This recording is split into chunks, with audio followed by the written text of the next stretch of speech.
Let's see. Welcome, listeners, to today's episode of the Black Business Roundtable. I am your host, Doug Blacksher, broadcasting to you live from the City of Diversity, Oakland, California. Last week's show on October 14th, 2021, featured a story, Driving While Black. And I want you all to be aware that we will give updates from time to time as we get them. What that brother went through and continues to go through is just another example of where we are in this country yesterday and still today. In other news, California, in other news, California is in a serious drought. But this week and for the next several days, rain has made its way to us at last. We move from fires to possible flood conditions for those in fire ravaged areas of California. So keep our fellow Californians in your prayers. I'd like to briefly talk about the Howard Terminal. I was at the Oakland African American Chamber of Commerce yearly luncheon award ceremony. And president of the ILWU, Trent Willis, I had a chance to speak with him, and I asked him, could he come back on the show to bring us to abreast us on any changes or anything that's going on. So he will soon be back in the next week or two. And that is Trent Willis, president of the International Longshore and Warehouse Workers, Local 10. A special thanks to our sponsor, Magnolia Engineering and Construction, for their continued support.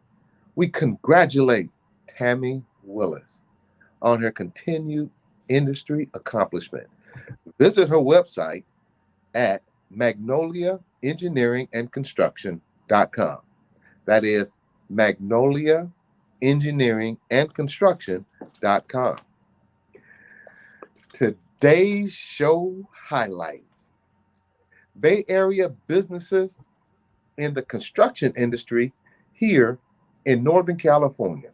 We will learn from one of our guests today about their industry specialty, plastering, fireproofing, and drywall, but also discuss mental health. Dr. Ashley, does that sound familiar? Yes, it does. Mental health. Whenever I see mental health and I see you, mental health in the construction industry. And let me just elaborate on that a little bit. I had an opportunity to work on Highland Hospital for 5 years as a subcontractor to the general contractor. And let me be clear, that was one of the most stressful projects in regards to time and commitment that I've ever had to work on. So this gentleman is going to explain how he uses mental health to make his business successful. Our next guest will share about their specialty, professional hoisting and lift services. I think I've said sisters are rising in the construction industry, so her having a hoist company fits right in there. Sisters rising above. That sounds good. Get ready to hear how minority businesses are making a difference here in the Bay Area. Our guests today include weekly check-in with Dr. Ashley Coleman, Department Chair, Assistant Professor of Psychology at University of the West. Welcome, Dr. Ashley. Thanks for having me, Doug. You know, and I'm going to continue to say this, Dr. Ashley, I never, before I met you and a couple of years ago, before I got to start talking with mental health specialists and doctor, I didn't believe in your profession. That's a true statement. But let me be perfectly clear, audience. I don't know how I would do the show without Dr. Ashley now. So, Dr. Ashley, thank you and welcome. Thank you. Also, Janani Ramachandran, Esquire.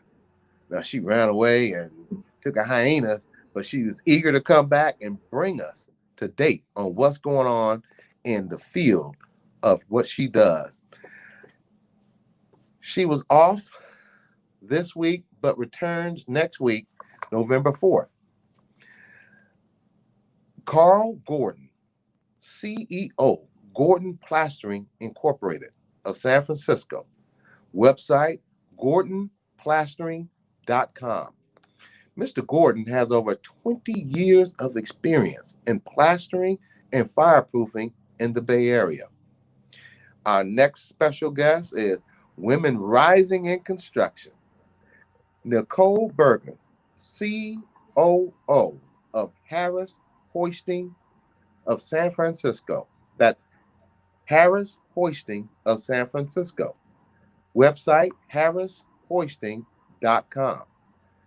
They have over 30 years of experience working on large vertical construction projects that require various lift systems. Now, the company she's worked for, one of who was that built the Chase building, and I think you've all heard me have issues with them, but I always say in business, there are no permanent enemies, there are no permanent friends, there's just permanent interest. And I quote you that statement from Robert L. Harris, aka Uncle Robert. So, without mentioning their name, I will get her to mention the name. And these companies are definitely making a change in the industry to be more inclusive for people of color and women of color businesses in construction. So we'll discuss that later on in the show. Now, for the national political highlight, Val Deming. I feel like Dr. Ashley, she's another sister to me. I say her name so much and promote her so much. Val Deming is running for 2022 Florida Senate seat. She is the former Orlando police chief seeking to upseat Republican Little Marco Rubio in Florida as he continues to fail Floridians at every turn. Little Marco, keep packing those little bags, keep those little tennis shoes together so you can scurry on home and let Val Demings clean up the mess. Let the sister clean up the mess that you caused down there in Florida. Be sure to register to vote. Let's flip this seat and let Val Demings, former police chief, escort him right back home. She needs to be escorted him to prison, but we'll leave that alone. Val Deming for the 2022 Senate, her tagline, never tire. Election date, November 8th, 2022. And now, for the news of the day. Dr. Ashley, please take it away. Thank you. Thank you, Doug, and good evening to our listeners on this day on October 21st, 1835. A white mob attacked abolitionist William Lloyd Garrison in Boston. William Lloyd Garrison was a prominent white abolitionist and newspaper editor in the 19th century. He was born to English immigrants in Newburyport, Massachusetts, and co-founded his first newspaper at age 22 that began to discuss the issue of slavery. And again, in 1829, Mr. Garrison became the co-editor of the Baltimore-based Genius of Universal Emancipation, through which he and his colleagues criticized proponents of slavery. And unfortunately, again, on October 21st, 1835, as Mr. Garrison was attending a meeting held by the Boston Female Anti-Slavery Society to hear remarks from a British abolitionist, he was attacked. The mob seized him, dragged him through the streets by a rope around his waist, and threatened to kill him. Subsequently, Mr. Garrison was rescued by police and spent the night in a city jail before leaving Boston the next morning. However, he continued to remain a staunch opponent of slavery and lived to see the institution's abolition 30 years later. We want to salute Mr. William Lloyd Garrison, who decided to stand up and fight for what was right, even in the face of adversity and the threat of violence and death. You know, Dr. Ashley, I so often allude to Caucasian people who are non-Black, European descent, et cetera, et cetera. But as you just so eloquently illustrated with your readout of this gentleman, there are people on both sides that are good people. So I want to be sure that everyone understands that when I point out bad people, whether it be Black or white, I also want to point out good people who are Black and white. Thank you. Mm-hmm. Dr. Ashley, next up, our weekly check-in with our very own Dr. Ashley Coleman, Doctor of Psychology. Take it away, Doctor.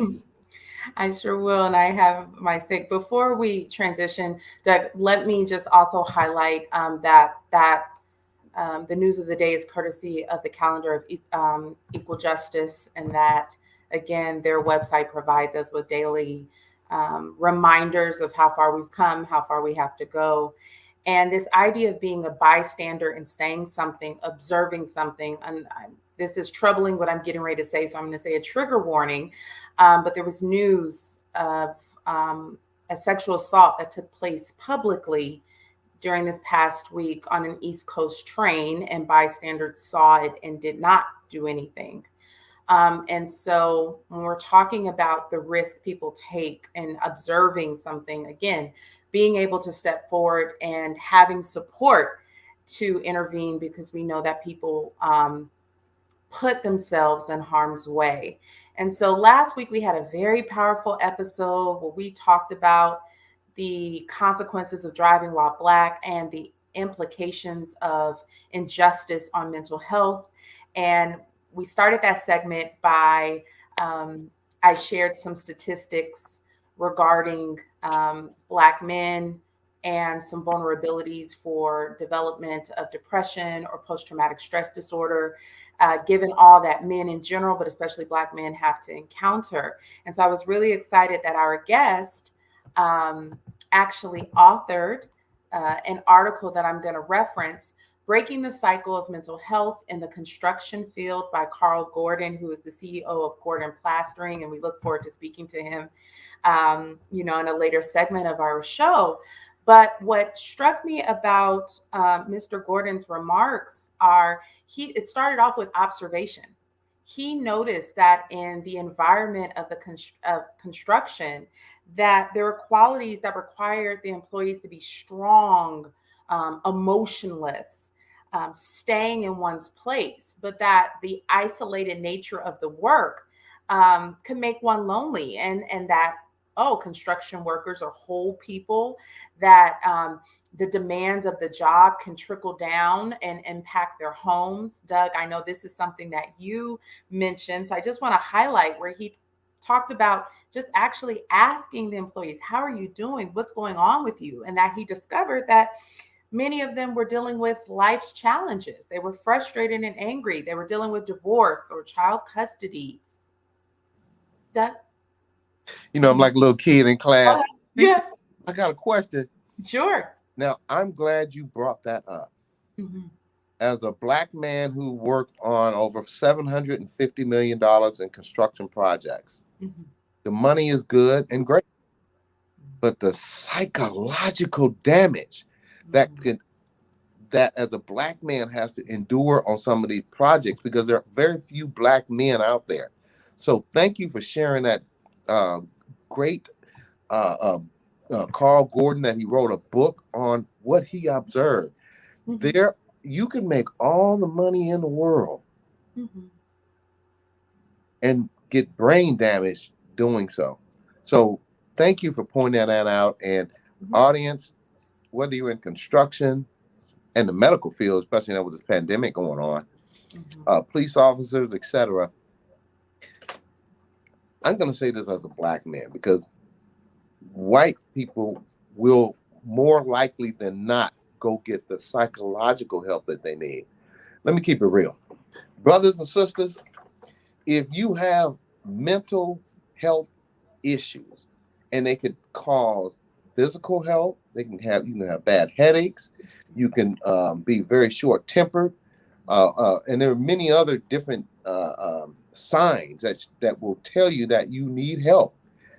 And I said this before, and I'll say it again, Dr. Ashley. Just like if you had a bad toothache, you'd go see a dentist. Just like if you had a broken leg, you'd go see a doctor. When you have a torn, broken, scarred, damaged mind, you can't sleep. You're eating too much. You're drinking too much. You're doing drugs. You're arguing with your wife, mad at your kids, cussing people out on the road, whatever it may be. Black brothers and sisters, get that mental help from a licensed clinical psychologist.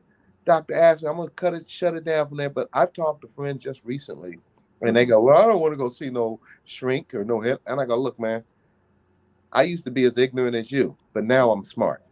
Thank you, Dr. Ashley. No, thank you for that, Doug. And I think what's so unique about Thrive Global and what Carl observed is that there are some construction companies, one in particular in Salt Lake City, that actually was addressing the whole needs of their employees. And so I believe Mr. Gordon is advocating for that approach in San Francisco and beyond. And I think right now in the pandemic, what I'm hearing a lot of stories of, and people are consulting with me about, is that it's a new day for employees and employers. And this idea of understanding that humans are not robots, that productivity occurs within the context of a whole person, and the health of the whole person is necessary in order to be effective long-term at work. So what we're seeing is actually employees speaking up and advocating for wellness, advocating, negotiating hours, speaking up about contracts. And I think one thing about this new normal, while there are things that have been lost in the pandemic, there have also been opportunities to really pause and see what is not working. So these 3 hour commutes and not having enough time for family and not having a livable wage in order to engage in stress management, to do those activities with your children, to take care of yourself. Employees are saying, I don't know if it's worth it. So again, going back to this article, it was really nice to hear it written.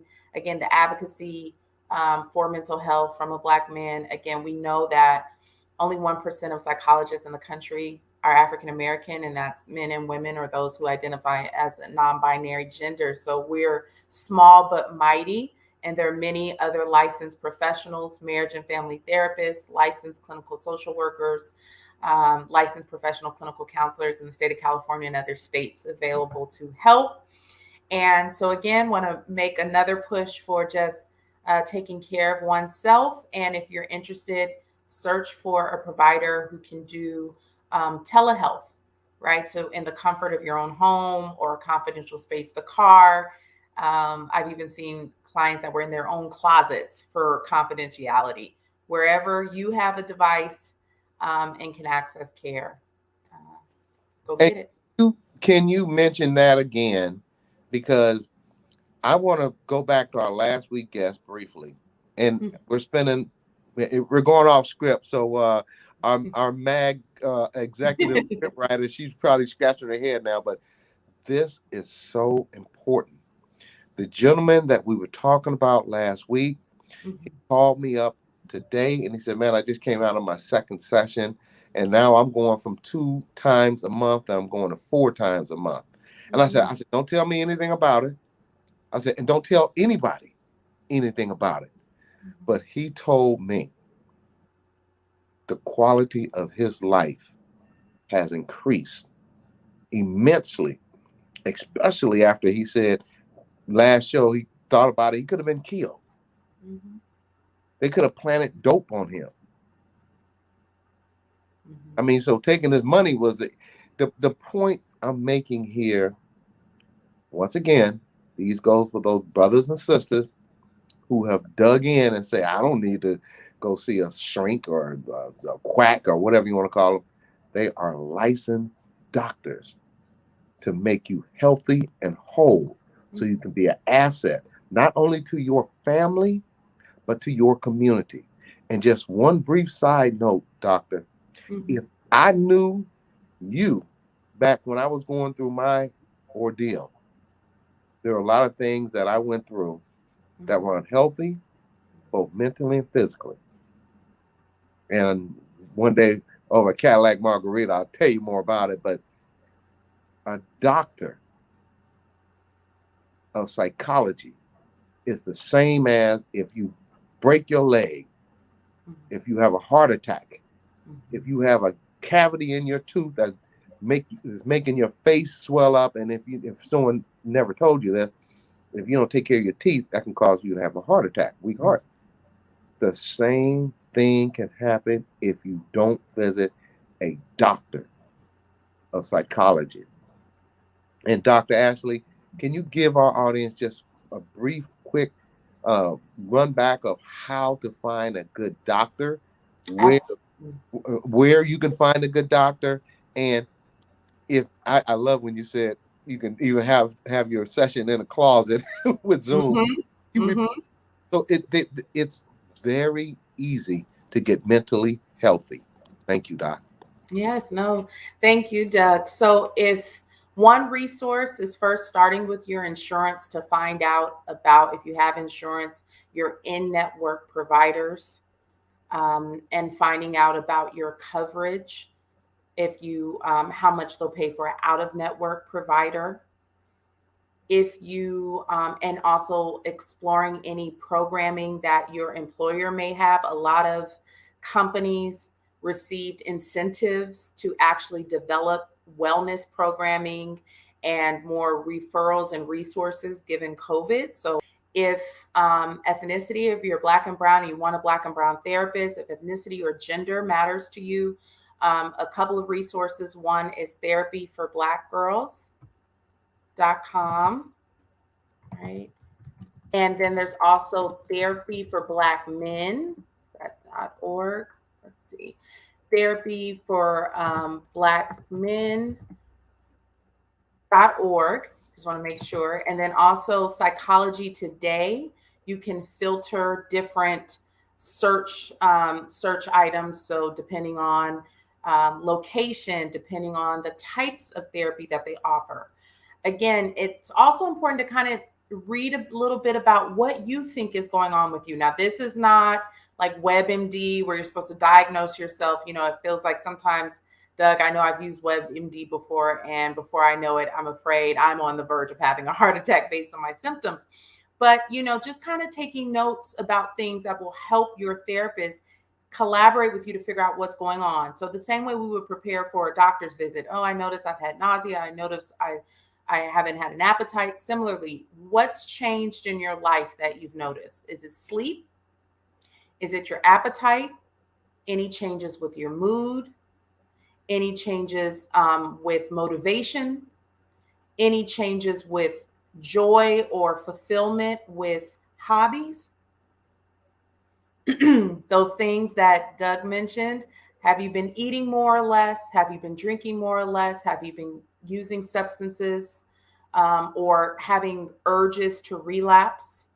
Have you had any changes even in your libido and sexual relationships? That's also can be a warning sign that some men are reluctant to report. But it's important to be honest and remember that when you meet with a therapist, everything you share there is confidential, with a few exceptions if we learn that someone is in danger. So again, please reach out. And if you have difficulty, depending on the state, for instance, for us, 211, calling that, you can get resources. There's also a crisis text line that you can text.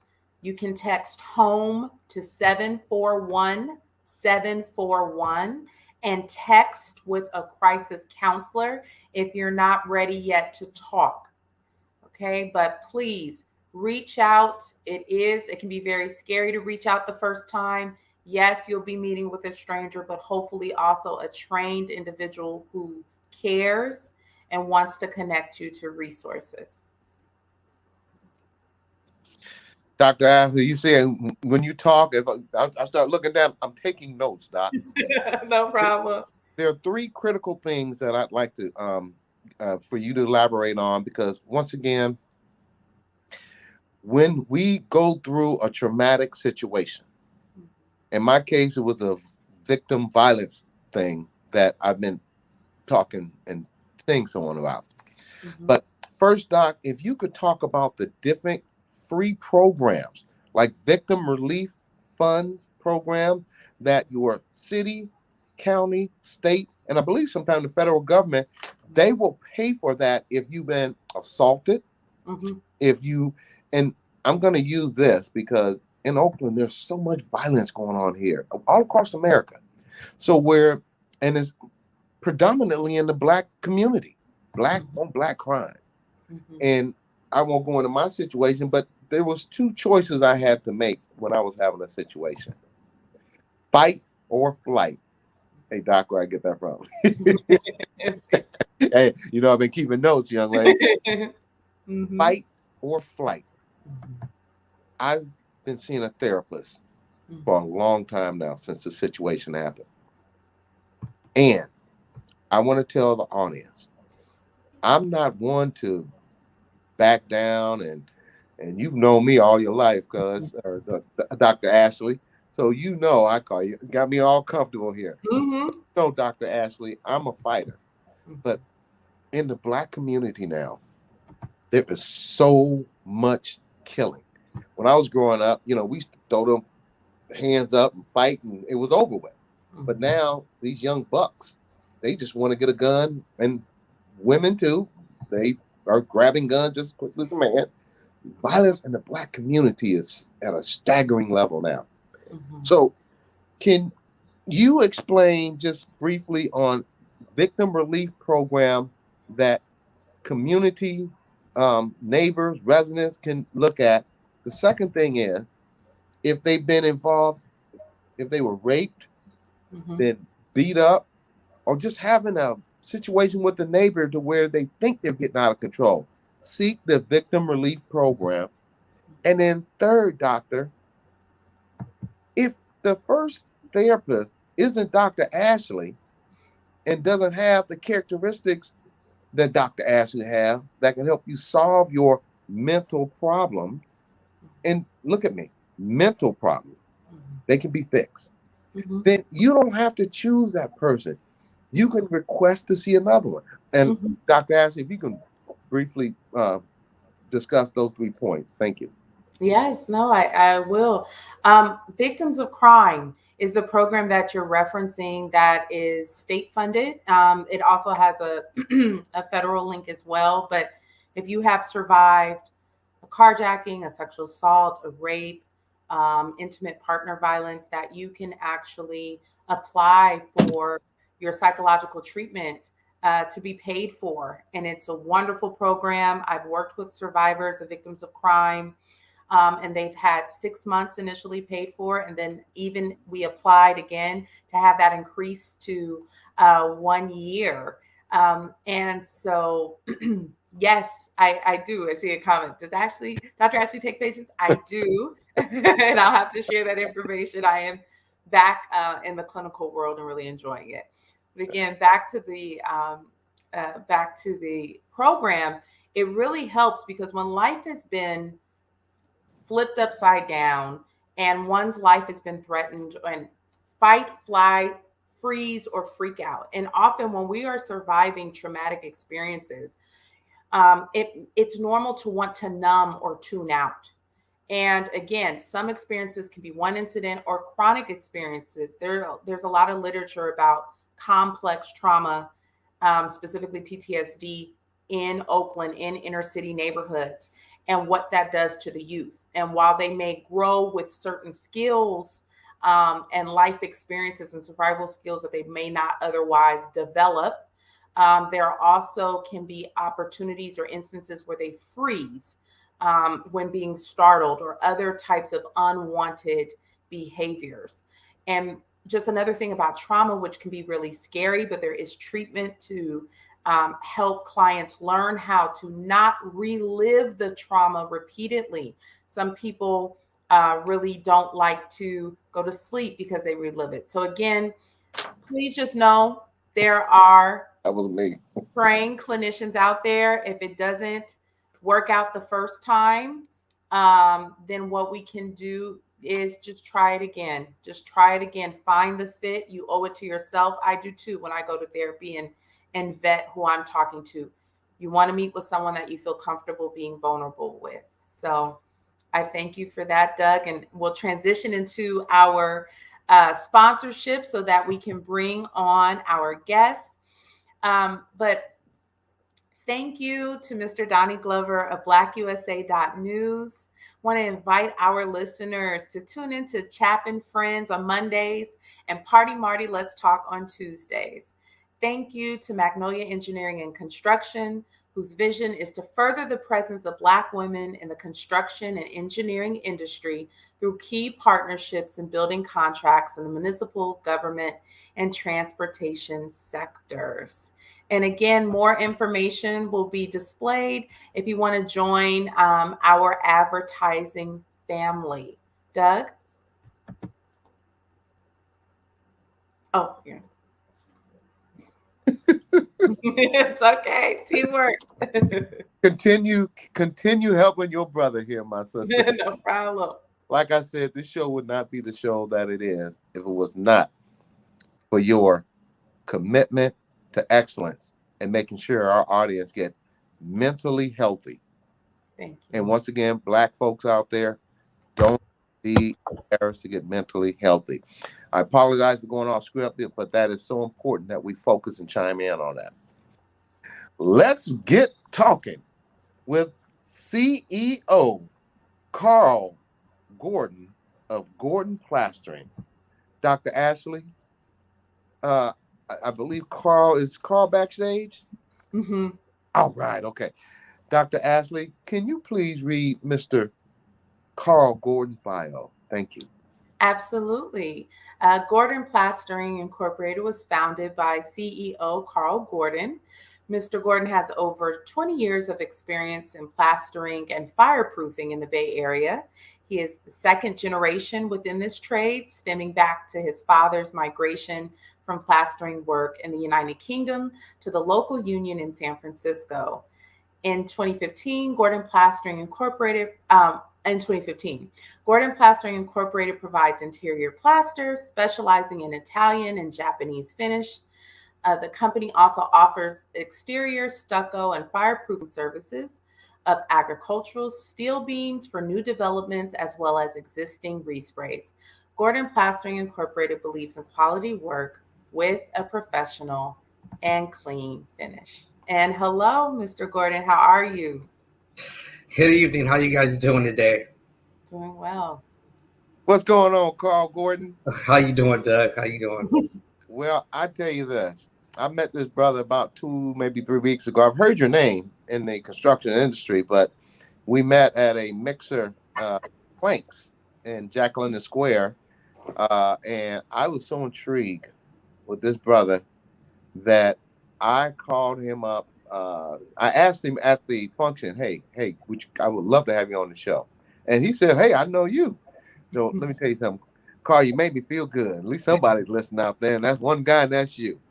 But and I have a feeling this is going to be out of my realm. So, Dr. Ashley, can you fire off the first question to our special guest, Mr. Carl Gordon of Gordon Plastering Incorporated? Thank you. Sure, thank you. Carl, can you start by giving our audience a brief history about you personally and how you started in the construction industry? Well, how's everyone doing today? A little history background about myself. Got into the construction trade, say about a little over 20 years ago, right out of high school. Second generation. My father's a plasterer by trade. got in the trade in the union, local 36, 66, and learned the skill. And learned the skill until I felt like it was time for me to just venture off on my own. And grew up here in San Francisco, in the Bay Area in San Francisco. Was born in London, but grew up here most of my life, the majority of my life. Love what I did as a construction worker. Now we just, step out and run a construction company now. And it's very overwhelming. It's a new stage, a new phase in my life. I think when I was in my construction career, I felt like I had just reached the max of however far I can go, or my employer lets me go. So here I am today in front of you guys. Appreciate the invite as well. And here we are today talking about a small business. Well, Carl, let me ask you something. Give us the history of how you started your business in the construction industry. How difficult was it to take the leap of faith and get all the pieces in place for Gordon Plastering to take shape? And the most important question, are you union or not? Well, we are a union company. We are signatory to the union, not just one union, several unions, because we specialize in a few different classifications.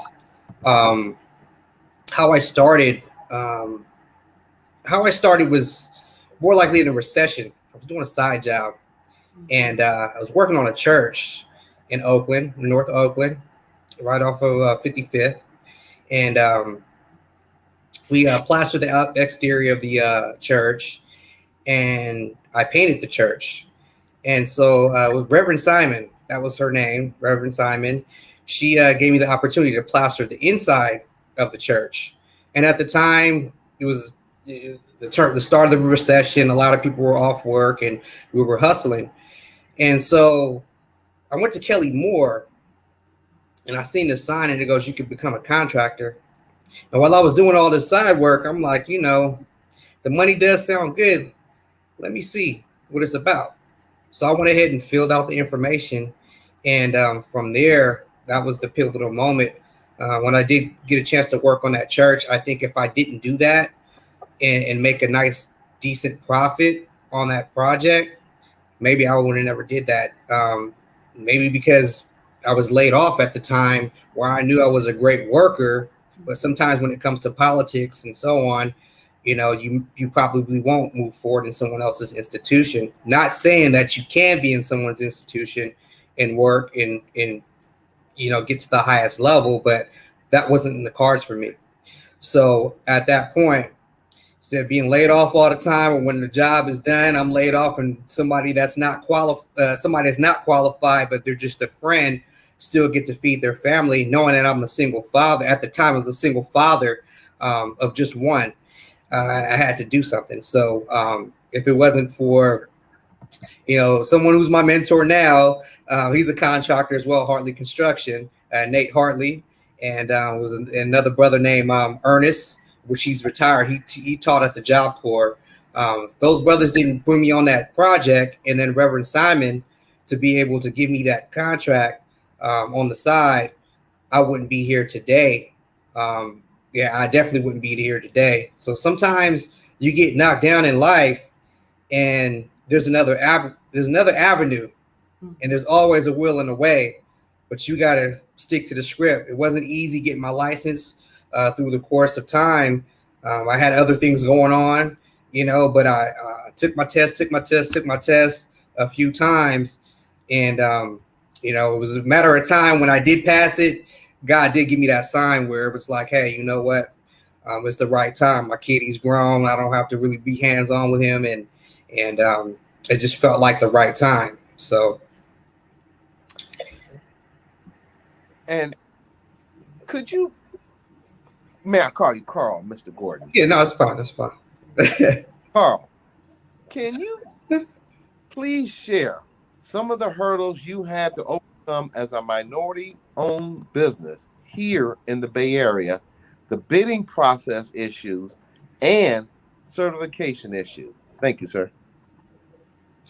Well, one thing when you start a business, as a minority contractor or any contractor, I would say you got to have a lot of capital. You got to have a lot of capital, and one thing. And Carl, I'm not trying to stop you, because I know engineering and construction company got to have almost $500,000 plus in the bank just to get. It's kind of like you got to have chips to get into the game to own. So can you say that again? And for our hearing impaired, can you say it slowly? Thank you. You got to have capital. And if you don't know what capital means, it means money to operate, to operate your back office, to operate the equipment on the field, to pay your employees, to pay your insurance. There's so many different pieces, especially when it comes to construction. It's a very, very cutthroat business, number one. Being a minority contractor, or any kind of contractor just trying to come up. You really got to know people. You got to have connections. There's old players in this game, and it's nothing different than a street game. You come in my hood and you just move in here, we might fight you. You got to prove a point to be in here. So it'll always be an ongoing battle. And for Black and brown people, it's even twice as much. I would say for the Latino brothers, it don't be as hard because it's not too many brothers and sisters in a union contract in union construction trades anymore, like how it used to be. And that's what makes another difficult hurdle for us. Carl, I got to interrupt you one thing. Mm-hmm. You said you are a union contractor. Yes, I am. On Friday at 3:30, if you don't have those guys, girls, employees checks at 3:30, at 3:31, what happens? Thank you, sir. Oh, 3:31, if you don't have those checks, you're going to be paying them for every hour until they get their check. And so if it's over the weekend, it goes to double time and a half. And you got to have it. So every hour, every day, you have to pay those employees every single day. So that's got to have a capital. But not even that, to not even let that get to that point, you got to make sure that their check is there. And so you really have to read that in bargaining agreement, get a lawyer. It may cost you about $2,000-$3,000 for a lawyer to read that document, give you the proper advice, but it'll be all worth it. But that's why it comes back down to capital. You got to have a lot of capital to operate in this construction industry. It takes a month and a half to 2 months to 3 months to get paid. Can you speak a little bit about insurance? I mean, briefly, but the city of Oakland just put together, based on the diversity study, that 6 cents out of every dollar goes to white male-owned businesses. They had a construction workshop about a month or 2 months ago. Now, I'm going to give Oakland kudos, but I'm going to say this before I do that. They had a workshop, but they didn't include insurance and bonding. And when I brought it to certain people's attention, they were arguing me now. Well, they were not talking about. I said, look, you might as well put the cart in front of the horse, because it's not going to go. If you don't have insurance and bonding, that's like me telling you I'm going to take you to a Raiders game in Las Vegas, but I'm not going to get you a ticket. Thank you. Can you elaborate on that, sir? Your insurance paperwork is very important. Your bonding is important. Sometimes you can get away with bonding depending if a bigger firm puts you under their bonding, and that comes with a certain value of your contract, which more likely it's $100,000 and less. But if you're able to kind of manage with that, like $100,000 and less, and have a few projects, or you can be good if everyone pays on time. Another thing is too, they do have construction schools with bigger companies where they teach you quite a bit, and Turner's been helpful. Clark Construction's been helpful with it, and I'm gonna do one with Suffolk.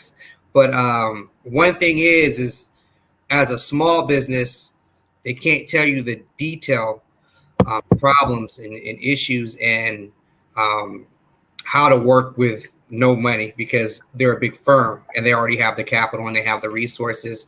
So companies like CRC, like develop CRC development, or not development, but CRC Resource Center is very CRC. That sounds familiar. Yeah, CRC is very, they're very good.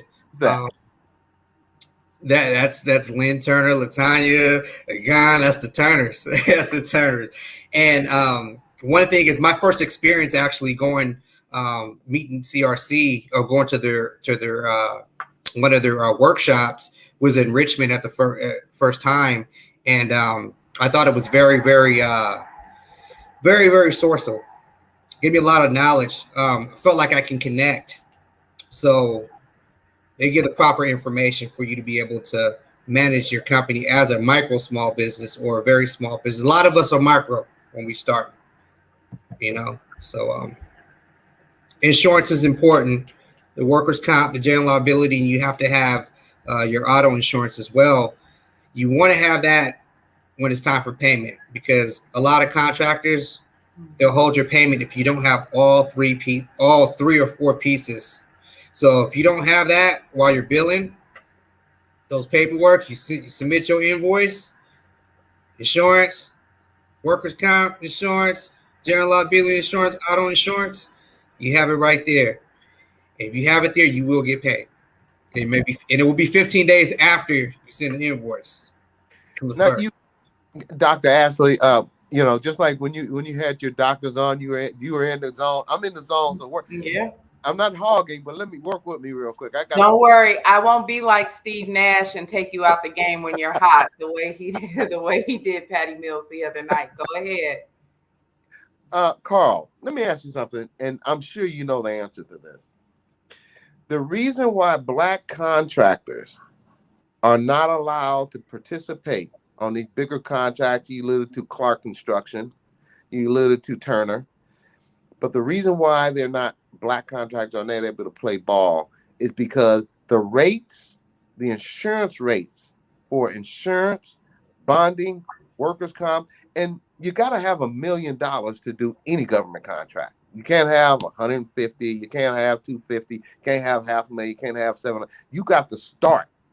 The starting is $1 million, which a lot of Black contractors can't even get it. And I go back to, once again, the city of Oakland had a contractor workshop where they were talking about everything in the world except insurance and bonding. Now, two things, if you know, OSEP and CSEP, owner-controlled insurance policy, and owner-controlled and contractor-controlled insurance policy. Can you elaborate on how that allows more Black businesses to compete? Because when you add that cost into your bid, if your insurance rate is 6 point, but the big companies' rates are 1.5 point or 2 point, of course your bid is going to be much more. And as I'm sure you are aware of, when we walk into the office, we Black people, men and women, and they see our face, they already put a few points on there because we are Black. Thank you, sir. Well, one thing about you were talking about the insurance, the CSIP and OSIP. I've actually worked with contracts under that umbrella, and it gives us that opportunity. It definitely does, and Swinnerton has been great, great with it. And if these bigger firms understand the diversity for smaller companies, we will be able to survive and make a profit and move forward and get contracts and just build ourselves little by little. So those insurance there for us to fall under the umbrella, it helps us out big time. The bidding process. Now, I've worked on Highland Hospital under Clark Construction. Mm-hmm. It sounds like they've changed a lot of things since I last worked for them, which is good.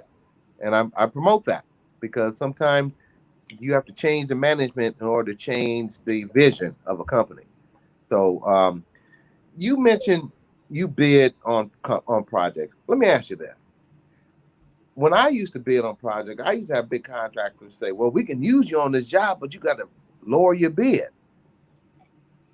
Let me be perfectly clear, especially those of you who are going to start up small business or who have your small business. Don't go for the old okie dokie. Your bid is the bid.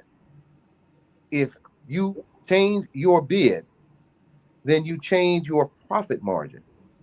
So every job is not a good job. So can you elaborate on that when you have some of these bigger contractors that will put that carrot out there and say, well, if you bring that price down a little bit, you can't call a union and bring that price and bring no hourly wages down. You can't call the insurance company and have them reduce your rate. You can't call, and material costs right now is skyrocketing since this pandemic. You can't call I won't mention Home Depot, but you can't call Lowe's because Lowe's is run by African American. President Lowe's African American. You can't call Lowe's and say, "Hey, can you give me a discount on a product?" Can you talk a little bit about that, sir? Thank you. Well, that's just a typical form of business, and a lot of times, if we haven't worked in the back office for these bigger firms, we have a lack of knowledge of how to navigate in deal business. And so if you fall for the bait, that's on you. So you have to be wise enough to understand that, hey, I'm not going to make money on this. I'm not bringing my rate down. The bigger firms, they do have this word that they throw out there all the time is, oh, this is industry standard. So that percent is an industry standard. And if you know your business for how much your insurance cost is, for how much taxes you're going to pay, for how much profits you can make, you may not make. If it's 35%, you may fall to 16% after paying insurances, taxes, trust funds, and everything else. So you really got to understand the number game when you're bidding, number one, and number two, how much profits you can make. So if it's not for you, they can't honor your number, then walk away. I mean, that's just what it is. You just got to walk away. You rather walk away having nothing than take a hit. And I'm telling you, if you take a hit, it takes you about 2 or 3 times longer to even get back. Who knows? With the opportunity of contracts. And you just don't want to fall in that rabbit hole. You definitely don't want to do that. So it's just good to walk away. There's projects I have walked away, and if it's not for me, it's not for me. And you have to really understand your capacity, your volume, if you can really take that on, whatever projects you do have. So it's just very important to stand firm on your word, on whatever your number is. Because if you don't, you fall for the bait, you will fall in that rabbit hole. Dr. Ashley, girl, thank you for allowing me, because this brother is sharp. I'll see why you've been in business, sir. I'm very impressed with all your answers. Now, Dr. Ashley, I got to ask one more question, and if time permits, after your question, I have a few more. But Carl, as a small business, I got to ask you this. Do you know that there are companies who work for some of these bigger companies, but some of these bigger companies do not tell you you can bill for everything? That's from a pencil to a pen to computers to your equipment, trucks, hammer tools. Can you talk briefly about that? Then Dr. Ashley, I'm muting myself right now, but I know, and I personally learned the hard way, that these big companies, they tell you not to bill for your truck being up there every day. For your time, Carl, going to the meetings, safety meetings, drafting meetings, scheduling meetings, whatever kind of meeting. But can you and let our audience know, specifically our Black audience, that when you're on these big construction jobs, the general contractor bills the owner for every second that they're up there, for every pencil, for every piece of paper, for every I'm gonna put myself on mute, but can you talk about how important that is? Because I lost almost $1 million at a project because they told me I couldn't bill for my equipment, and then later I found out that I could. Thank you, sir. So one thing is a lot of times you can hide with what you're billing. I charge for my equipment all the time, and the way I do it, I've never had any contractor tell me no. So you got to know how to do it. And sometimes if you go and run and tell them like, hey, I'm charging for this, I'm charging for that, that's the game. They're going to tell you no. Because at the end of the day, PMs are there to make as much money possible. If that's my firm, I'm going to try to save as much money possible. So I'm going to reject you as much as I can until I feel that, okay, you got me. Because it's a war game. It's you got to have a lot of knowledge in this game. And so a lot of us coming into it don't understand that we can bill and charge for everything, but sometimes you got to know how to hide your numbers. You hide your numbers, it play out well. But a lot of times, you think about how long you'll be on that project for the duration of the project, and you can be able to hide those numbers strategically there in different departments, and also in your contract. When it comes to your contract, you actually review your contract and certain things you want to put in there and add for when it comes to change order. You do that. One thing is I got into a situation on a project, and my foreman told me that I had hired, and he says, Carl, if you do a change order, put in your contract, get paid 10 days after or 14 days after, because you can wait to the very end, and it could be so much change orders. You're looking at it as money, but you're not getting to the back end. And if you're a micro small business and you don't have access to capital like the big boys, it'll deplete you. It'll deplete your cap. It'll deplete all your funds, and then you're stuck in a rut where you can't even finish the project. You can't even pay payroll or anything else like that. So a lot of times you got to stabilize those certain things in contracts, and you got to hide your numbers. Carl, I said, Dr. Ass, I said I wasn't going to say anything, but I got to say this because Carl brought it up. Regarding the contract, those big companies have college kids who crunch those numbers down to the micro penny. How important is it to have a lawyer look at that contract? Because big companies will give you this boilerplate contract that says everything in it, the big company benefits off of it, and you get nothing. How important is, and Dr. Asher, I promise you I'm not going to say anything after this. How important is it to have a lawyer look at a 10-cent contract or a $10 million contract for a small contractor? Thank you, sir. Well, it's very important. It's very, very important because you can't do everything, and you have to pay the professional people to do the work. When you see these big firms, I know they've been around for a long time, but their owner's not doing everything. You're paying somebody out of Cal Poly. You're paying somebody out of Chico State. You're paying somebody that was actually qualified to do that. And there's nothing wrong with that. Being in business for 5 years, understanding the importance of paying the professionals that were taught to do whatever they have to do to make you money, which you have to invest in yourself to be able to get a great outcome. And sometimes the outcome may not be great, but you learn along the way. Pay for the professional people that know what they're doing. Very important.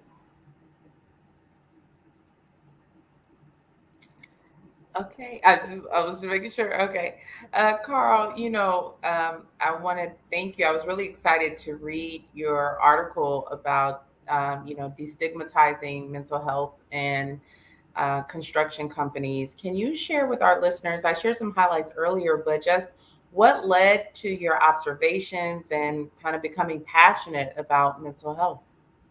Precision Mental Health Wellness out of Stanford. Dr. Leanne Williams and the director of housing, they made things so easy for me to understand the brain. And I think once that was introduced to me, I had to pay attention to my workers, my past as a person, also the people that were around me in my past in construction.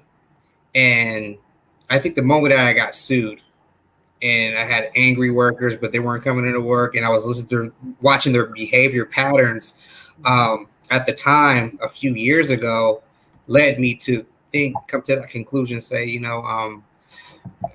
there's a mental health issue in construction.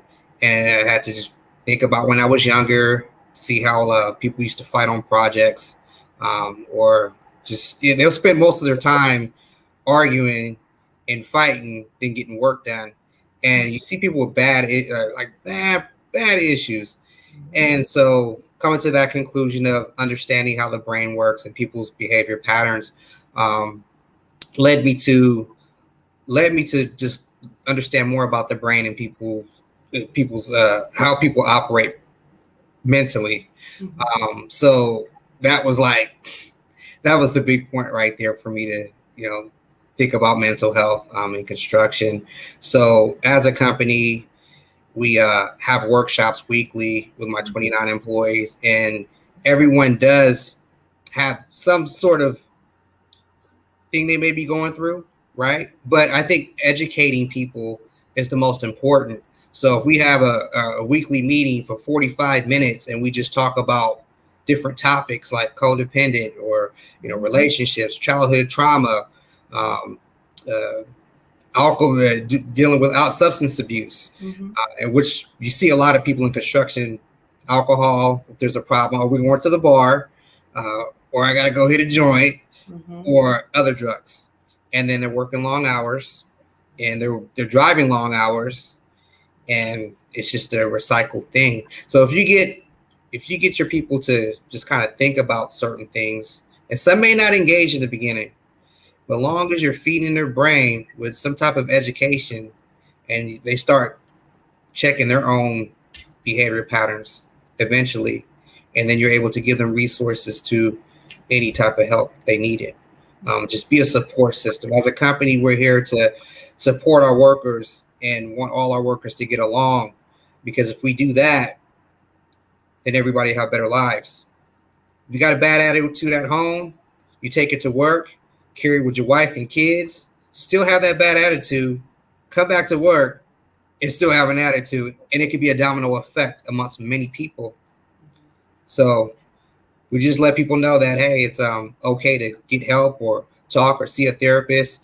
And no matter if you're a CEO or a working person for a company, we all need it. We all need it some way. A divorce, a death in the family, anything. I just want to thank you for investing in your employees. And again, destigmatizing mental health and being an advocate for it. We ask all of our guests on the show, so I'll fire this away. What's one of your go-to stress management techniques? Lately, I've just meditate. I meditate. But one thing is I like to cook and listen to jazz. So if I can listen to jazz and I can cook, it smooths me. I want to say thank you for that. I want to also put a plug out just to our listeners. There's a lot of research looking at meditation, especially with Black boys, in lieu of suspensions, timeouts in the classroom. And there's been a lot of positive results from that. So definitely checking in with one's internal experience. Deep breathing can absolutely be such. And a foodie that accompanies cooking with jazz. Okay. Thank you. I'm sure Doug has a bunch of questions that he would want to ask you more. But Carl, we want to thank you for just sharing your experience. And again, also being an advocate for wellness all the way around. We know wellness of people definitely leads to productivity and a better work environment. Yeah, definitely. Thank you very much. I appreciate you all having me here.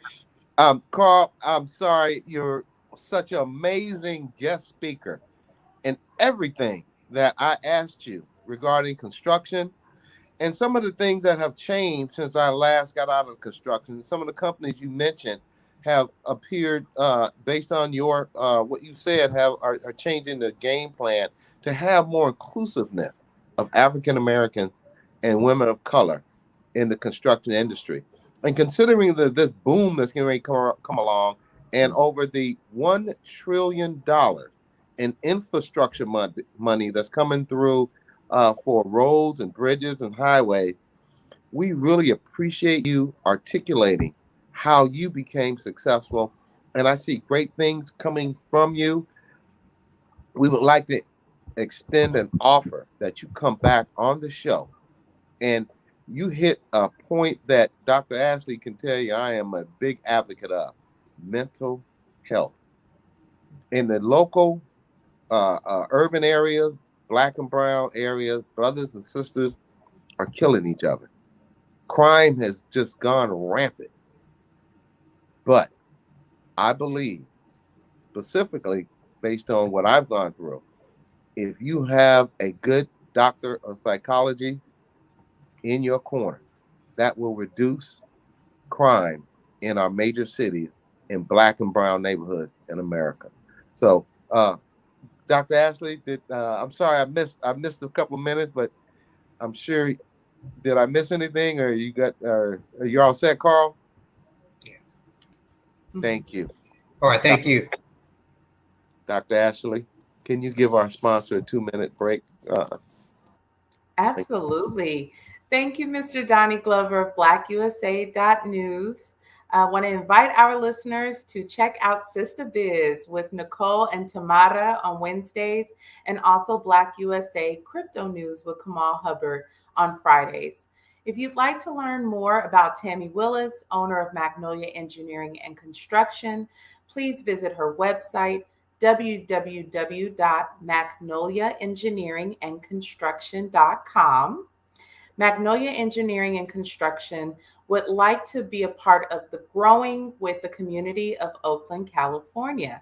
Connect with Magnolia Engineering and Construction on all social media platforms. And also, if you'd like to join our advertising family, contact us at our email address, bbrt2021@hotmail.com. Doug, back to you.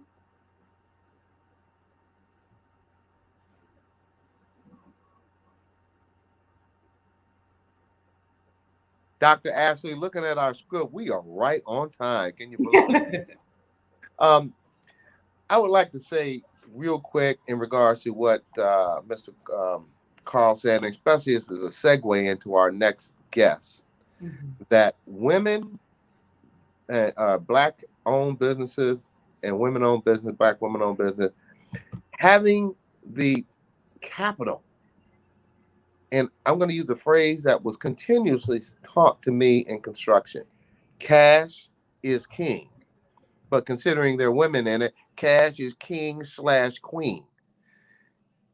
The engineering and construction, I know Tammy Willis has definitely prepared herself for major projects. That's why she's not, my understanding, she's not bottom feeding. But it's so important that you have that cash, because if you can't pay your union people, let me be clear, and I think Carl made it very clear, the union will come in there and shut you down. And it's like having a mafia. When they walk in, let me tell you something, they will shut you down. So that's a great segue into our next Black Business Roundtable special guest, Nicole Burgess. And I hope I said that right, Nicole. Nicole Burgess of Harris Hoisting. She is the COO, Chief Operating Officer. Right on, sister. God, I get turned on when I hear COO, CFO, CWO, or CASH. Whatever one of those turns me on. So, Dr. Ashley, can you read a bio of Tana Harris? Is that spelled? Did I say that correctly? Tana Harris. Hannah Harris. Yes. Ashley, thank you. Absolutely. Nicole, thank you for being with us and representing so also Tana Harris. Tana Harris is the president of Harris Hoisting, and has 30 years of experience in the construction industry and has worked on a variety of large scale projects, including the Bay Bridge, Devil's Slide, Chase Center, and Salesforce. Her entrepreneurial spirit and devotion to building a legacy for her family is what inspired her to create Harris Hoisting. As the founder and president, Tana oversees all company operations while upholding her core values of safety, diversity, professionalism, and teamwork. Harris Hoisting incorporated in 2015 with 33 years of operating engineering experience. It offers union operators for your hoist, elevators, heavy equipment, and crane needs. They also offer operated and maintained equipment rental, including their 19-ton boom truck and 6.30 telescopic handler. They are certified SB, SBPW, DBE, DVBE, WMBE, VOSB, WOSB, and they can help you meet your needs for operators, equipment rental, and a supplier. I can't wait to learn what all of those acronyms mean. Doug, before we jump into the first question, go ahead. I gotta say, I'm glad you read that off because, girl, DBE, WB, 19 ton. Go ahead, ladies. I'm gonna sit back and take my notes. Go ahead. I can't wait to learn more. Nicole, again, thank you for being with us. Can you give our audience a brief history of how you and Tana Harris segued into the construction industry, and what is it like being a woman in this field? And then I'll ask you a follow-up, but please. First, thank you very much for having us. Can you guys hear me okay? Yes. Okay, great. Thank you very much for having us. We're honored to be part of your platform, to be a part of this movement, and we hope to see many more of these platforms to help educate us, small business, Black business owned, women business. I thank you for what you're doing.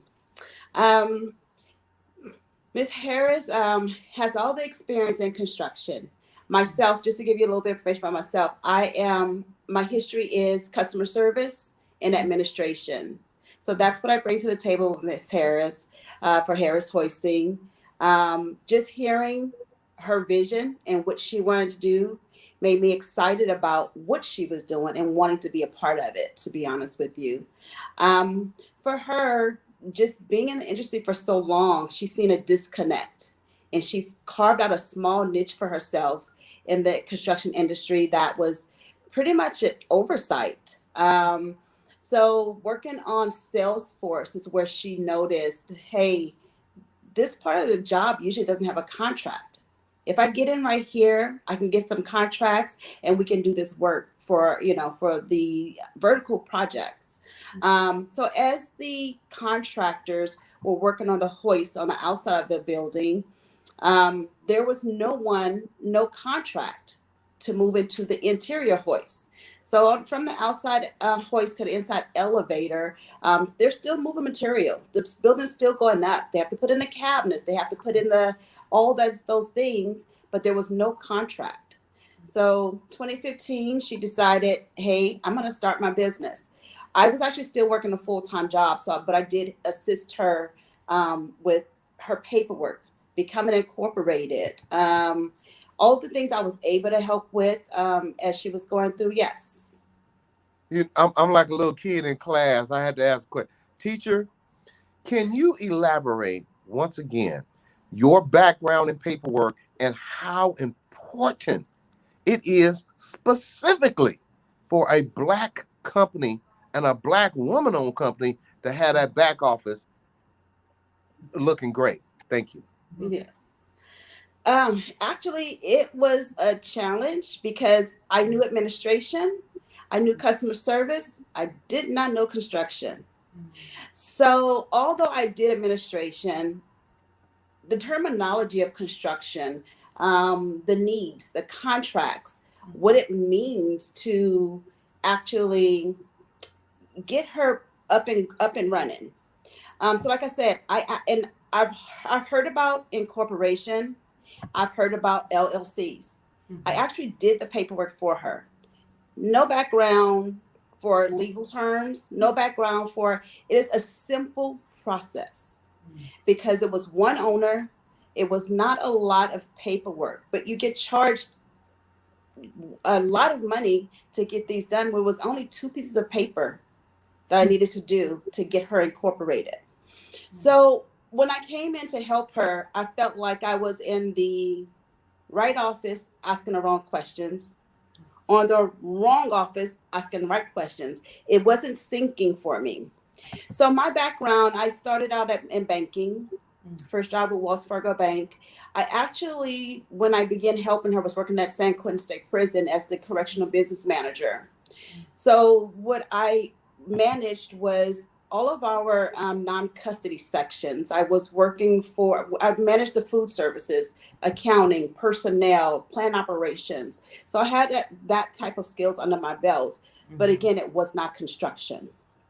So it was a lot of learning. It was a lot of hit and miss. It was a lot of me scratching my head at night saying, how can I make this happen? But I made it happen. And she was very much appreciative because coming out of the field, a lot of people, and that's what we hear, a lot of these small businesses, they're in the field, they come in, they want to get the work done, and their back office is just not together because they don't know it. They weren't used to computers because they don't have to do a time card. They're not used to spreadsheets. That's not what they do in the field. So it was easier, I could say, for us as Harris Hoisting to make strides because it was 2 pieces of it. Her in the field, me with my office experience. It's amazing what teamwork can do, and thinking about that executive functioning with your background and your ways of planning and execution and managing. I could see you two being a dream team. Can you, Nicole, share with us, how has the field changed? Has it become more inclusive of women? The short answer is yes. Okay. It definitely needs more. I don't want to take away from the growth that has happened.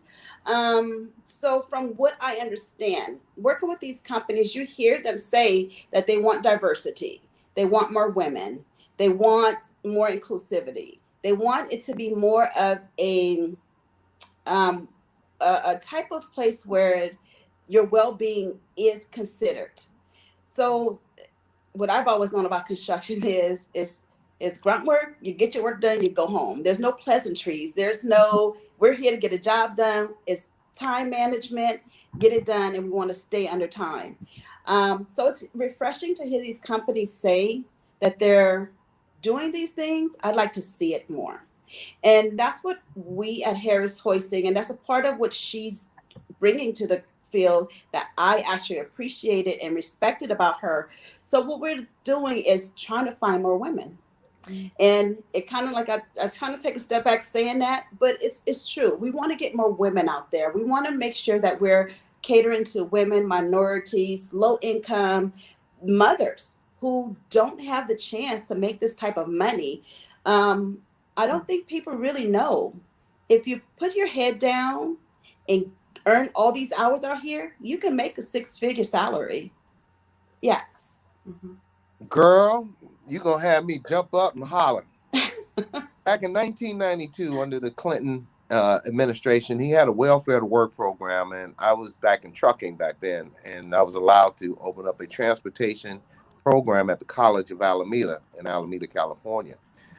And we got quite a few dozens of women off of welfare, and they went to work in transportation, driving trucks, hazmat material, filling the paperwork out with that documentation, knowing where your product is going after you hand it to someone. And just hearing you allude to a possible inclusion for women of color, specifically Black women. Can you say that again? Because I might just clip that segment out and just highlight that, how they say they're looking for women of color. And there's so many African-American women who would love to be a laborer, carpenter, operating engineer, drywall and plaster, because several things there. First, you're going to make a living wage. Yes. You're going to make a great living. I had a laborer at Highland Hospital who was making $100,000 a year sweeping and cleaning up. Second thing, you're going to have medical, not only for you, but your family. Mm-hmm. Third, you're going to have paid time off because you're under, and I didn't ask this, are you a union contractor? We are. We're a union. We are signatory to Operating Engineers Local 3, Local 12 in Southern California, and we actually just became signatory to the International Elevator Constructors Local 8. So they are blessing us, and we're trying to figure out how we can work with them. But I think once we do start working with them, it's going to be wonderful. 2 questions, hon. I got to ask you that. 2 questions. Nicole, first question is this. How much do a journey person, I can't say journeyman, a journey person makes as an operator engineer? And the lowest journey rate, medium, and high. Those numbers first. And the second thing, how many women look like you and Tana are out there? And I won't say if you know the number, but give me a percentage. 50%, 80%, or 0.001%. Thank you. So for the first question, the wages, it completely depends on what you're operating. So operating engineers is from, forklifts, tower cranes, elevators. So depending on what you are running, for our employees, we have about 14 employees that are out in the field. And then we have 3 office staff, myself, safety, and Ms. Harris. So the staff in the field, the lowest wage we're paying right now is about $38 for a journeyman. The highest wage that we're paying right now is $52 an hour. It completely depends on what's being ran. As far as the percentages, I would say it's less than 1% from what I've personally seen. But I have to tell you, we recently met with City Build. We recently met with Mission Hiring Hall. And the reason we met with them is I was scratching my head a little bit saying, hey, we're dispatching people, but we're not getting women. We're not getting people of color. How are we targeting these audiences in these programs? So we met with Mission Rock, and I want to know, what are you guys doing? Or do you guys say, hey, you guys can go to operating engineers? Do you get them options? How do we get these people in? So we actually recently hired someone, or will be hiring someone from Mission Hiring Hall class that's going to be graduating pretty soon. We have the opportunity to interview 3 wonderful women just coming into the industry. They had their different reasons for coming in the industry. And we wanted all of them actually, but we couldn't take them all. We wanted all of them. They're there. I looked at 2 different classrooms. Because of COVID, the classroom sizes are smaller. So they're not having as many people go through the program. And they're having a harder time actually finding people. I don't know because of the vaccination, you have to be vaccinated. It is hard to find right now people who want to take that vaccination, to want to take those courses, but they're there. And I've got a chance to talk to maybe like 3 to 5 of the women there. They wanted to come into operating engineers, and I'm waiting to see their names come up on the list when they're done with their course. But that's still a small number compared to the industry as a whole. I knew you were going to say less than 1%, because when I was up at Highland Hospital Barton's Mother Project, I met with the union rep prior to labor, carpenters, operating, etc. And I said, look, I want you to send me people who live of color. They said, well, we can't do that, sir. I said, well, then send me some people from Oakland. Yes. We narrowed that. Next question for you, Nicole. Harris Hoisting is a certified woman minority business enterprise, WMBE. Yes. Disadvantaged business enterprise, DBE, micro small business, SB, and local business enterprise, LBE, was it difficult to navigate the process to acquire these credentials, as surely there was not a roadmap to show you the way? Thank you. Well, getting the certifications, and I think I'm just kind of like a one percenter. Was easy for me. I know I worked for the state of California. I know how difficult the paperwork is. So for me individually, it was not difficult. Some of them were challenging. I can't say it was a smooth sailing, but I do know that it very well can be a challenge for someone who's not used to paperwork. So having the agencies out there, the CRC with the Turners, and Wait a minute, having I've heard CRC before. Who's running CRC again? I mean, they seem very popular. What's the name of it again? They are. So CRC, we have Latanya Turner, Hawkins, I'm sorry. So the family has been wonderful to us. We actually rent a office out of their building in Oakland. So we have two locations. We have one location on Treasure Island, and we have one location over at CRC in Oakland. So yeah, without having those type of programs, also the Renaissance, they helped with navigating some of those things and at least giving you the surface of what you need to know, which is very difficult sometimes, just getting the surface of something. But with CRC, they actually give you more in-depth roadmap to where you need to get to. So filling out the certifications, a little bit time consuming, not difficult. And that includes the pre-qualifications. Those are, a lot of the small businesses have to go through the pre-qualifications with the larger companies, and those can be really time consuming and take away from the rest of the work that you are doing. Seems like CRC is getting a hell of a plug. I'm going to have to tell them they have some money over here, donations or something. Our next question. Share with us the history of how Harris Hoisting became a successful business in the construction industry, and tell us about the Harris Hoisting team / family. Thank you. Thank you. The success, what I can see is Ms. Harris' longevity in the industry. She rubbed elbows. She still rubs elbows. She's a very welcoming person. She's one person who doesn't burn bridges. And it was the relationship that she built as an employee that allowed her to become a successful business owner. Our first contract was with Clark Construction. They actually had us on a project where they pretty much they walked us through the process. We got on their project. We went through their SPP program. She's an alumni for Clark Construction. And some other class that she's taken, but they were the very first contract. And it was due to some of the people that she knew that we were able to get this work.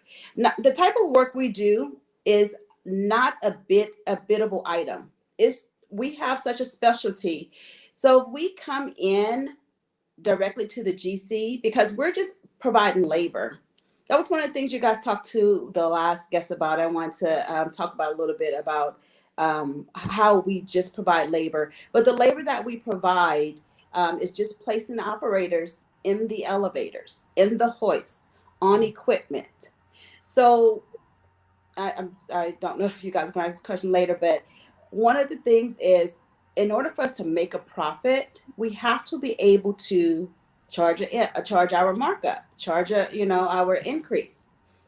Having labor only is difficult to hide your markup. There's no equipment. Everyone knows how much an operator gets paid an hour. They know the benefit package. So then how do we get paid for our administration? How do we get paid for our safety? So as they seen our rates come in, and this was a learning curve for me, there's like, no, you can't, you're charging too much.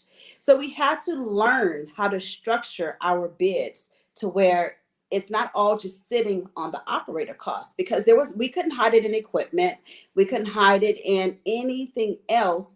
And then as we sat with the constructors and they looked at our numbers, they just found a way for us to bring our rates down. They didn't say, we understand you have to make a profit. They found ways to have us bring our rates down.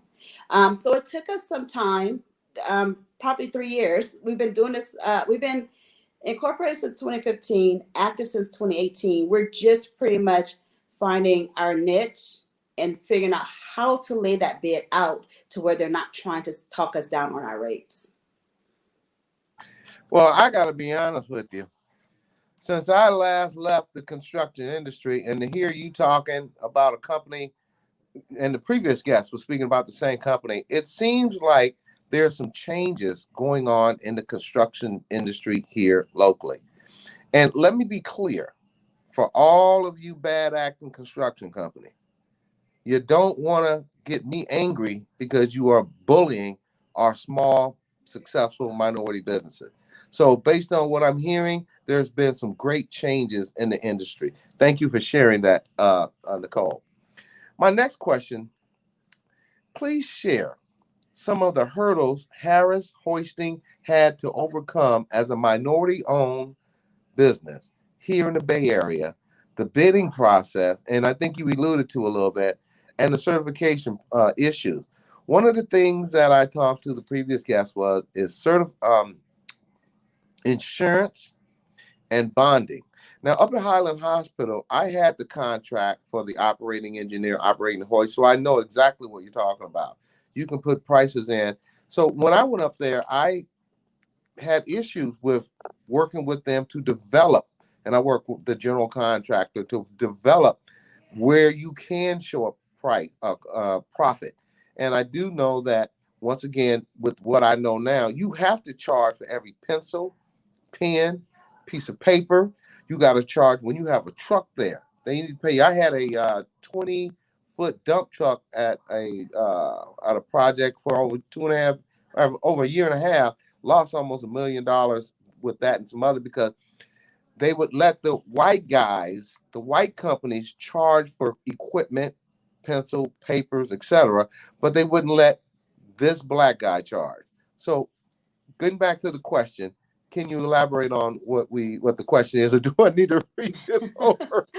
If I understood your question correctly, is the challenges that we've had as a small minority company with bidding, with insurance, OSEP, CSEPs. The OSEP, CSEP was a huge, it was huge. Yeah. I did not know, and you don't know what you don't know. And I've said that plenty of times. And like I said, in the right office, ask the wrong question. And it would be nice if somebody say, I understand what you're saying, but you have to go over here and get that, or let me get you to the right place. It doesn't happen that way. So OSEP, CSEP. So there's OSEP, CSEP where they include your GL as well as your workers' comp. There's OSEP, CSEP where it's deductive. Go ahead. Let me get you to let our audience know again, what does OSEP, CSEP mean? Okay, so OSEP is Owner Control Insurance Program. CSEP is Contractor Control Insurance Program. And I just was introduced to another one. It was a PCIP, Project PCP, I believe. It was a Project Construction Insurance Program. But what I did not realize that there's some of those insurances where you're completely insured and there's no additional fees to you. And then there's deductive one to where you put your prices in there, and then they charge you for the program because you're not paying to your insurance company, you'll be paying to them. I couldn't understand it. It took me a minute to understand. If I'm paying my insurance company, why am I paying you? And it never clicked to me. And I still don't think I have a complete grasp on it, but that's a question you have to ask when you're going into a contract. Is it CSEP? Is it OSEP? Does it require a third-party payroll system such as Textera? Is there DIR reporting? Is there certified payroll reporting? All of that increases your administration costs. And if you're not asking those questions and you're only putting in a bid for just what you're doing in a field, you're not catching that. You're not catching your safety. Another thing is the bonding. Of course, is there going to be bonding required on the project? So those, I have like a format of questions that I do ask. Also, if the job public or private, that makes a difference. With operators, depending on how many floors it is on the building. If it's a private, you have to pay a different rate. So all those nuances you don't know. And as you're bidding, they won't tell you. They'll tell you you're too high no matter what. Well, you got me feeling like a student here. What's a PSEP? I know an OSEP and a CSEP, but a PSEP. Go on, girl. Teach me what I don't know. What is a PSEP? It's just it's a project control insurance program. Now, I still, like I said, I'm still learning all of those. I don't feel like it's completely, I've completely locked it in, but I do know more than I did 3 years ago. But the knowledge, actually, I've been trying to learn it for 3 years, to be honest with you. Dr. Ashley, I am so amazed with this young lady and the stuff that you are addressing. And from what I hear, it appears that some of these big construction companies are really doing the right thing, moving, because all the stuff that you mentioned, when I started, it wasn't mentioned to me. And when I mentioned it, they told me if I don't like it, I can leave. So anyway, thank you for sharing this with me. Dr. Ashley, please, you got a question? Because I am so glad to hear that there's some changes going on out there, specifically for our sponsor, Magnolia Engineering and Construction. Well, first, thank you so much, Nicole. I'm learning so much as well. I just wanted to give you an opportunity to share any additional information about the specialty services that that Harris Hoisting offers. Anything else that you'd like to share with our listeners? Yes. So thank you for, putting out our bio. We do have all of not all of the alphabets. I'm still working on our 8A. I'm going to get that one. That was been a little bit more difficult. But we do have all the certifications that a contractor would need to meet their goals. LBE, DVBE. DVBE is really rather recent. Besides those things, what I'd like people to know is we're better than those letters. Work with us because we provide you good service. Work with us because we care about the product we put out when it comes to our labor. We have a team that actually believes in Ms. Harris' vision. And same way I did, that's how she got me on. I believed in her saying, hey, this is how the industry is. This is what I want it to look like. So we have employees out there who are friendly, even when they're not being, don't receive it in the same. They're out there, they're trying to make sure that as anyone come on that project, whether it's the project owner, whether it's the tenant that's going to be moving into the project, the different construction trades, that they say, who's that team, and we want them on our next project.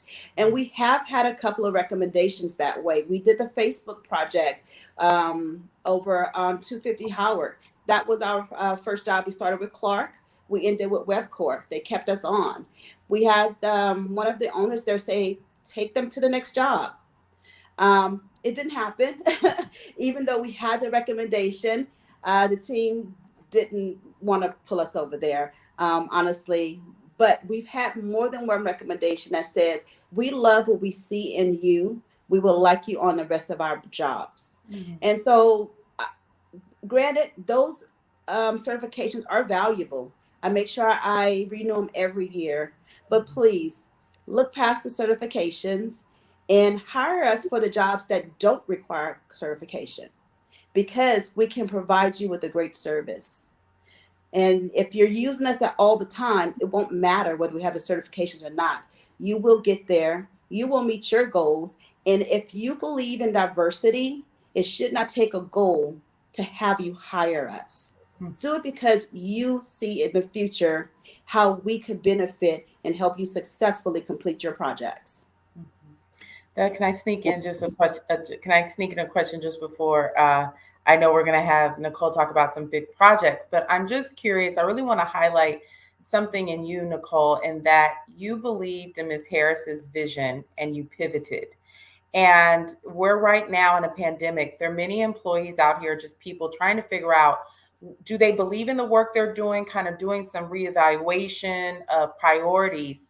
What led you, I know you said you believed in our vision, but what other factors kind of influenced your decision to pivot and to partner again with another sister to make this happen? I actually I told you I worked for San Quentin Prison. I was actually the highest that I wanted to go.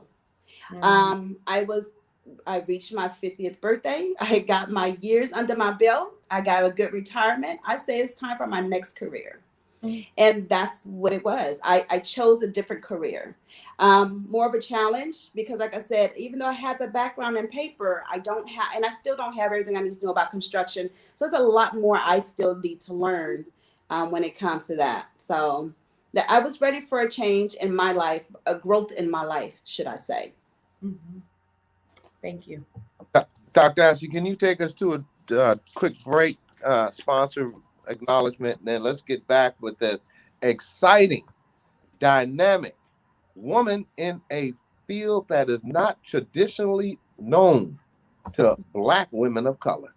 Thank you, Dr. Ashley. Absolutely. Thank you, Mr. Donnie Glover of BlackUSA.News.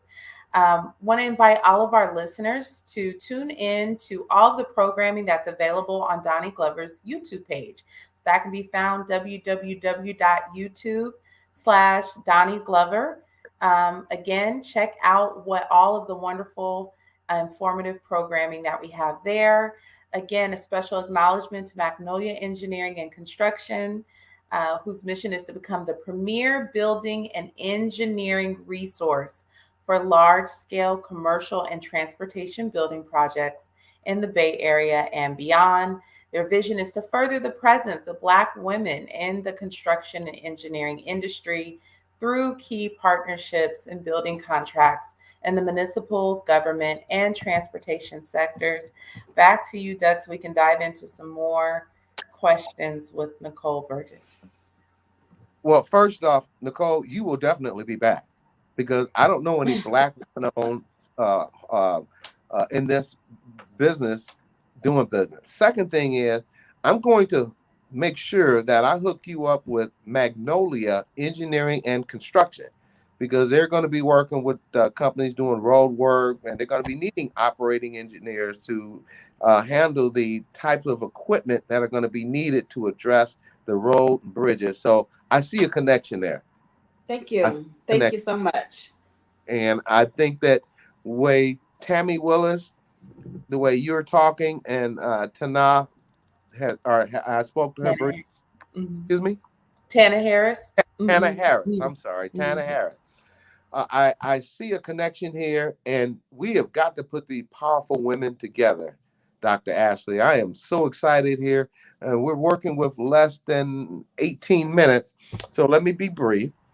Let's continue with Nicole Burgess, COO, Chief Operator. Girl, that just tingle in there. COO of Harris Hoisting. Can you share with us some of the projects that you have worked on and the challenges and or complexities of these particular job sites? Let's discuss the following jobs. 9 South Van Ness, Hancock, the 465,000 square foot, 16-story civic building will provide office space for 1,800 Chase Arena Tower, office space. Clark Construction, the Chase Center multi-purpose arena in Mission Bay has a seating capacity of 18,000 and 580,000 square feet of office lab space. And last but not least, Park Tower, and once again, Clark Construction. Park Tower is a 43-story office skyscraper located in the Trans Bay development.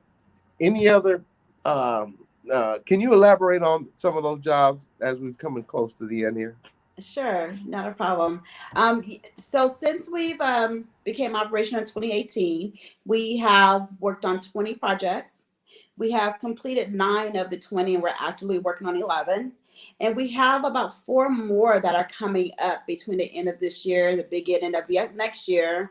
Some of the other contractors we work with, Swinnerton has been great to us. Swinnerton have a diversity advocate. His name is McPenn. He's been wonderful in helping us to secure the contract for 921 Howard. We're going to be starting that in February.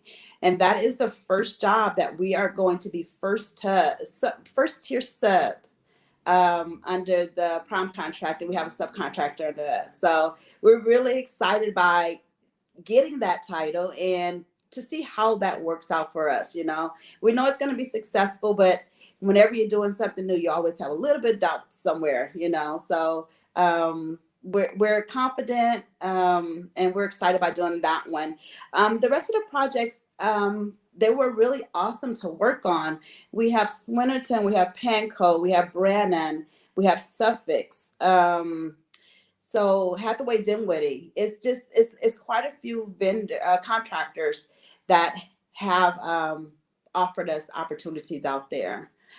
Chase was a very short one. It was a really quick one, but it was great to be part of something so monumental to the city, you know. So yeah, we're on Treasure Island also. Cahill, we worked with them a couple of times. We're on Treasure Island. The longest project we had was with 250 Howard was the Park Tower location. So Park Tower was actually Facebook took over that one. So it's Park Tower Facebook on that one. But it was a really long job for us. We started in 2018 and ended April of this year, actually. So that was the most revenue project that we did complete. Dr. Ashley, if you don't have any other questions, I'm sure you got 1 or 2, but I got so many questions now. We might have to add another hour to the show. But go ahead, Dr. Ashley. No, go ahead. I defer to you. Go ahead. Let me ask you, first off, what is the mental, and let me be clear. I've worked on BART projects. I've worked on Highland Hospital, Alameda County, government projects over at the Fort out in San Francisco. And I don't see, let me just be honest, maybe 1 or 2 Black women on these projects. What is the mental stability, strength that you can tell women of color, specifically Black women, what they need to prepare themselves for as they move into this industry, and specifically operating engineers? Because there's, like what you said, there's less than 1% of Black women as an operating engineer. Thank you. Yes. Of our 14 employees, we have employed other people, but our current staff right now, we have all African American. We have a total of let's see, I think at least half of our staff are women. We have 1 woman who's operating a snooper truck. So we have somebody on equipment as well as on elevators. The mental challenges. We try to, or what we put out to our employees, and we just try to keep them strong. We try to keep them encouraged. And what we tell them is to understand that if someone out there is having a bad day, don't take it personal. It's hard to do when you're in the middle of that. But if you realize that person, it had nothing to, maybe they just got chewed out by their boss. Maybe they just got fired. You're on the elevator. You're transporting every person to every floor. You're going to see almost everybody that works there. Not everyone's going to have a positive attitude. Not everyone's going to have the best sleep the night before. If it's nothing that you had to do directly with that person, next time you see them, ask them how their day is. That might change their attitude. So if we approach it in a different manner, we're expecting them to either come back and say, hey, thank you for asking me how my day was. I apologize for the way I treated you. We're trying to change the culture by telling them to don't own the problem that someone tried to lay at their feet.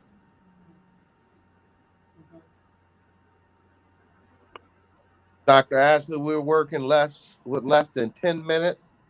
If you don't have any questions, I have maybe one or two where I can help us close this out, because once again, and let me look into this camera so our audience can look at my face.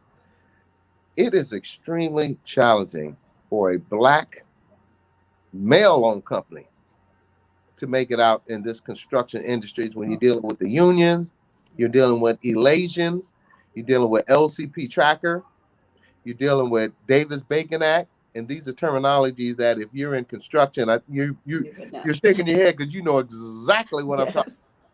And these are the types of things that bad big companies will use to destroy your business. And it appears that Harris Hoisting, that Gordon Plastering Incorporated has met that back office challenge and has ready to catapult into the future, into the Bay Area. Trillions. We'll start with billions, but it's going to be a couple of trillions in the next decade or so. Dollars that are coming in here, and those dollars need to go into our Black-owned businesses, specifically the ones that are traditionally not involved in making that money. Second thing is, you alluded to, and now we're working with less than 8 minutes. You alluded to, or actually I said, talk about Elations, certified payroll, and you guys are a labor driven company. Can you tell our audience how important it is not to be one penny off of those union fringe benefits, state tax, federal tax? Can you tell how important it is?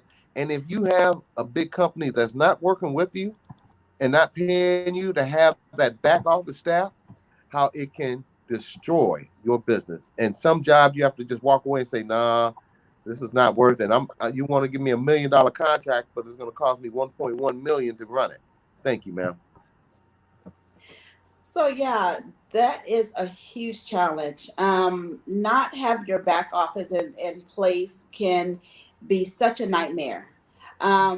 These contracts that we're signing say we're liable until years after you've completed the work.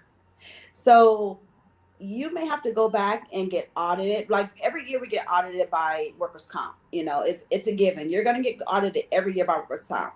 If you don't have your numbers in place, your paper in line, it's going to take you that much longer. Complete an audit that had your paperwork been in place. It could have been really easy to get through.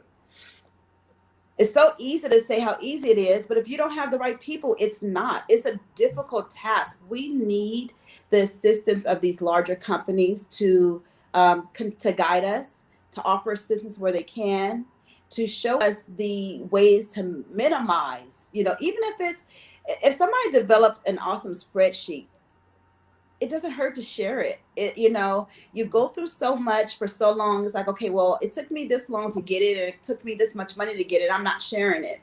And there's so much money to be made in construction that sharing knowledge should be the least of your worries. Because if we did this together, we all can make money. And if you're thinking that it's me, it's not going to work. You have to be able to share the knowledge that you've learned. I have one lady that I talked to, and she said, call me for anything. She has a certain background, and she said, and I told her, call me for anything. And it's going to take the small company sometimes, instead of getting to a round table and complaining about what has happened, let's share all the knowledge that we have learned. If I know how to do this best, and you know how to do this best, let's share that information so that we can be stronger as one, as a team, and we can move forward with getting these projects. And let's surprise these big companies, and say, hey, we know what you're talking about, because we've already talked about it. We've sat down and we've educated each other. And we want to see that each of us strive. I'm sorry, I was taking notes, ma'am. Sorry. Let me be perfectly clear, audience. This young lady has carefully articulated how Black businesses and Black woman-owned businesses can get together and be successful. 10 years ago, when I started big projects, the general contractor and other people, forces that would have us fighting amongst each other. What you have outlined here, Nicole, COO, is a roadmap to success for everyone. And we here on the Black Business Roundtable, thank you, we applaud you, and we commend you for sharing that with us. And once again, because Magnolia Engineering and Construction will be using operators when they're building those roads and bridges, I'm going to make sure that you and Mrs. Harris and Miss Harris get in touch and you guys link up together, because coming together, one or two or three little fingers is like this and we get broken off. We're going to come in there as a fist and get some of this money. No, get our share more of this 2 or 3 pennies on a dollar for Black owned businesses and Black woman owned business. We want to see some quarters and some 50 cents. And I'm gonna call 50 Cent up and ask him, can I use his name on our move forward to make sure we have inclusiveness. Thank you again for coming on the show. And I humbly ask that you come back and share some of the success. And also, audience, when you come out there, when you first start a construction project, everybody see those $1 million projects, these 2, 3, 4 million. When a company first starts, the profit is marginal, very small. Would that be fair to say? Oh, yes. Yeah. So yes. People go, oh, you got $1 million contract. Well, after you pay your insurance, your workers' comp, fringes, you may come out with 50,000. Yes. So, but you're building a platform for the next one. So once again, I want to thank you. And I'm going to try to, last week I got cut off, so I want to make sure I get everything out before we close out. We're going to see you, Harris, Hoisting, and Nicole, and you tell Tana that we will see her out there rising in construction. Thank you so much. Thank you for having us. And I want to thank everybody that out there believed in Harris Hoisting and doing whatever they can to help us to grow and remain in the industry. So thank you very much. I appreciate this time with you guys. Thank you. Thank you for our weekly special guest, Dr. Ashley Coleman, Doctor of Psychology, and Janani Ramachandran, Esquire, our grassroots fighter of human rights in Oakland, will return next week, November 4th. Thank you to CEO Carl Gordon of Gordon Plastering Incorporated. That's GordonPlastering.com. And thank you to Nicole Burgess, COO of Harris Hoisting. That's harrishoisting.com. Thank you all for your appearance on the show today. And we hope that you will come back and continue to educate our growing audience in the future. A special shout out to Donnie Glover. Donnie, you have built and you are building an empire, and we support you. And as you grow, I hope you don't forget about your small host here. We're going to be right behind you, Donnie. So keep up the great work. We appreciate it. I'm going to be having the first couple of weeks in November. We're going to be having all of Donnie's podcast show hosts on this show to introduce, so we can all build each other up as we we move forward together.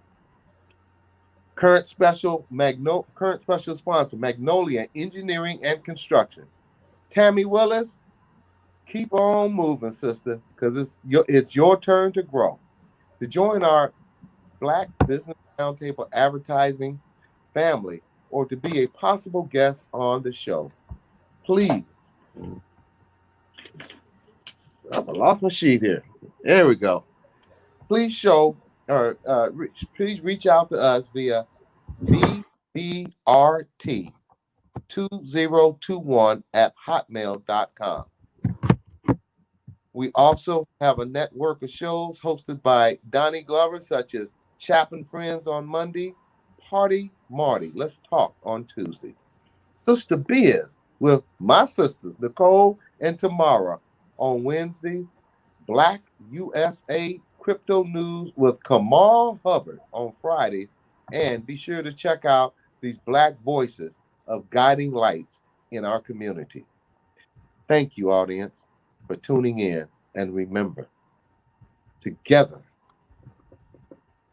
we can listen, we can learn,